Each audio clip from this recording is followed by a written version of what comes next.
The story of the Mogami-Class Frigates is the story of how modern Japan has chosen to shape its maritime future, not through oversized symbols of power projection, but through measured, efficient, intelligently designed vessels intended to counter the realities of 21st century naval conflict. For decades after the Second World War, Japan's naval doctrine was strictly defensive. Its fleet consisted mostly of destroyers built for escort, anti-submarine defense, and area protection of the homeland and sea lines of communication. The Mogami class represents a decisive pivot away from this posture, not in the direction of aggression, but toward flexible deterrence built on distributed naval capability. The Mogami-Class Frigates, officially designated as FFM in JMSDF taxonomy, are conceived as multi-purpose platforms capable of performing surface warfare, submarine hunting, air defense, mine-sweeping support, and intelligence, surveillance, and reconnaissance.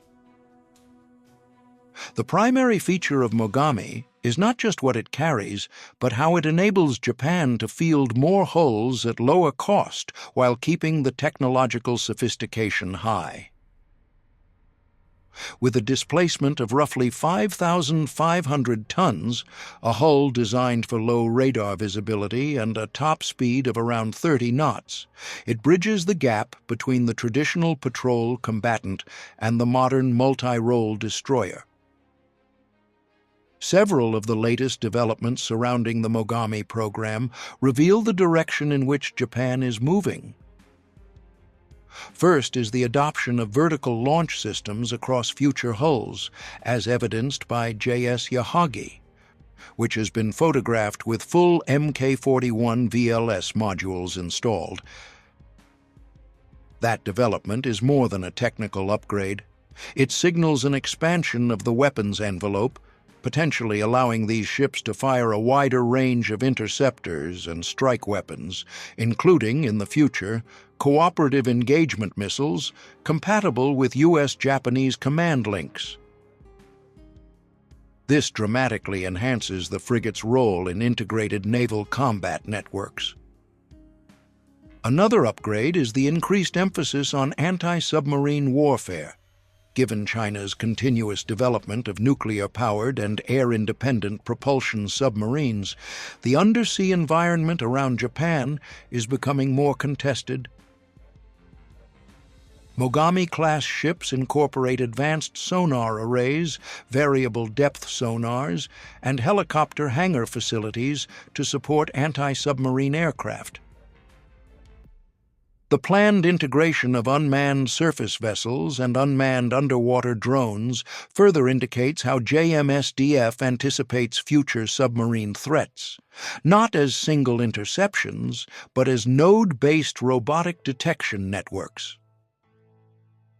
Critically, the Mogami philosophy is aligned with a distributed fleet concept. Large destroyers such as Maya and Atago are undeniably powerful, but they represent high-value, high-cost assets that, in wartime, would attract concentrated enemy targeting. In contrast, the Mogami class creates a more resilient fleet structure. Instead of relying on a handful of capital ships, Japan will have dozens of capable but individually less critical units. This transforms targeting calculus. An opponent may be able to disable a single large destroyer, but neutralizing an entire swarm of Mogami-class vessels becomes vastly more difficult and costly. This shift parallels doctrinal evolutions elsewhere within Allied navies, especially the United States Navy's distributed maritime operations framework. There is a recognition that in the missile age, survivability is not massed armor or massive platforms, but dispersion, mobility, stealth profile, electronic countermeasures, and cross-linked targeting among multiple combat units. The Mogami class is not built to dominate by intimidation, but to survive, sense, communicate, and strike in coordinated fashion. There is also an industrial logic behind Mogami. Compared to Japan's larger combatants, Mogami-class ships are less expensive to produce, require smaller crews, and can be constructed more quickly. This matters because Japan, like many advanced economies, faces demographic contraction. A large crew military is not sustainable over the mid-term horizon. Mogami represents a lean crew model, ideally staffed by around 90 personnel with high degrees of automation on board.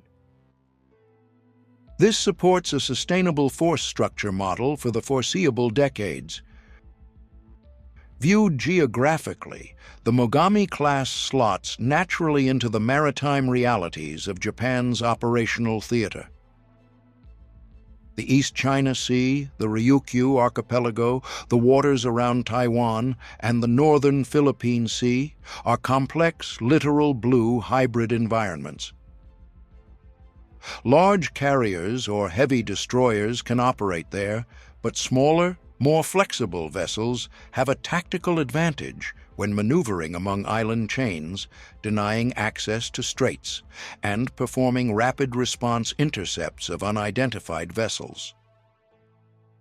In gray zone conditions, where naval law enforcement, coast guard, and military interactions blur, Mogami units can be deployed with more agility, less political risk, and faster reaction cycles. A further layer of the Mogami strategy concerns potential exportability. Japan has begun easing restrictions on defense exports, and a frigate like Mogami could eventually be offered to partner navies in Southeast Asia. Nations such as the Philippines, Indonesia, and Vietnam are actively seeking cost-effective yet capable surface combatants. If the Mogami design becomes a naval export product, Japan would gain not only economic benefit, but strategic connectivity through common platform interoperability with aligned navies. That would amplify Japan's diplomatic reach in maritime security and further balance regional maritime developments. From a symbolic perspective, Mogami's significance is subtle but profound. It reflects a national approach to military development that is not ostentatious, but calculated. Unlike the United States, Japan is not seeking blue water dominance. Unlike China, it is not accumulating quantity for coercive signaling. Instead, it is building a fleet that is intelligent, sustainable, survivable, and incrementally scalable. Mogami is a ship that does not need to shout to be influential. It is the quiet enabler of a maritime posture that emphasizes presence, preparedness, and resilience. There are hypothetical scenarios in which Mogami's design reveals clear strategic value. In a regional crisis involving the Senkaku Islands, Mogami vessels could operate in persistent rotational patrols while larger destroyers remain in reserve. In a conflict requiring submarine detection, Mogami could function in tandem with P-1 patrol aircraft and submarine assets to create multi-layer tracking grids. In a cooperative mission with United States or Australian forces, Mogami-class ships could serve as forward sensors and distributed fire nodes in a broader coalition naval network. Ultimately, the Mogami-class frigate demonstrates that Japan's maritime strategy is no longer about defending a static perimeter, but about maintaining dynamic control of surrounding oceanic space through motion, intelligence, and coordinated deterrence. In the next decade, Mogami ships will not merely replace older vessels, but redefine what it means for Japan to be a maritime power suited to modern conflict realities. The Mogami-Class is the embodiment of a philosophy that in the missile-dominated era, agility, sensors, connectivity, and fleet distribution matter more than raw tonnage or armor thickness. As Japan continues its naval evolution between now and the mid-20s and early 30s, the Mogami-Class will likely be viewed historically as the turning point where the JMSDF transitioned from a post-war defensive fleet into a forward-thinking maritime force capable of sustaining regional stability with efficiency and sophistication.